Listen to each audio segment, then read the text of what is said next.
So in terms of early favorites for the 2021-2022 season, it's the Avalanche, not the Lightning, who are current Cup favorites for next season. Colorado plus 500, Tampa plus 700 for the three-peat. Do you think the odds makers got it right, Paul?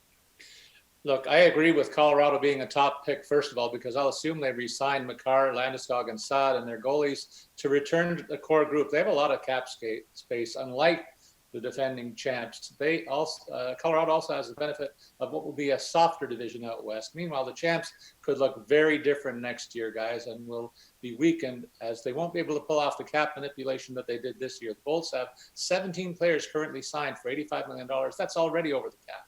And that doesn't include guys like Savard, Foote, Colton, Coleman, and Goodrow, all of who played a big role in this Cup win. And they also need to sign a backup goalie. Long and short of it, I expect them to come back to the pack in a competitive Atlantic division. I would rather favor Colorado out of these two. AJ, what about you? Well, yeah, I mean, Paul, everything Paul said is absolutely correct in terms of the cap hit. We'll just wait for the news that Nikita Kucherov is hurt and is going to miss the regular season again, and then they'll be fine. No, I mean, to Paul's point, though, you look at it, the Lightning are going to lose a top six player. Like, they're going to hope that Seattle takes Tyler Johnson maybe and his $5 million cap hit, but the entire league had a chance to take Tyler Johnson and that cap hit, and nobody wanted it.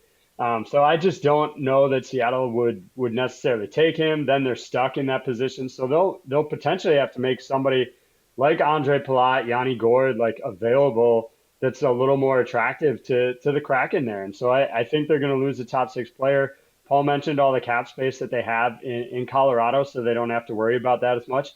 And let's be honest, they could sit on signing Landeskog to a new deal until after the expansion draft. Then they don't have to protect him if he's not under contract. Geoff, plus 500, Colorado, the favorite. Tampa Bay plus 700 for the three-peats. Odds makers, did they get it right? Yeah, look, I mean, you look at it and you say, why is Colorado favorite? I mean, okay, they have Nathan McKinnon, but they lost to Vegas. And then obviously Tampa Bay just won the Cup for the second year in a row. But you do have to look at the dynamics that are going to change in the offseason. And Colorado is just in a better spot. They've got the young defense. They're going to be able to bring all these guys back. They're going to do it. They're going to be smart about it, like AJ said, in my opinion. And Tampa, it's also just a story of two divisions. Tampa got by, their division this year, but they also, they didn't win the division, and they got Kucherov back for the playoffs. Like, it just worked out so perfectly for Tampa Bay last year. I don't see that happening again. They're in the tougher division. I agree with this. I do think the odds makers got it right. I think Colorado should be the slight favorite over Vegas. So.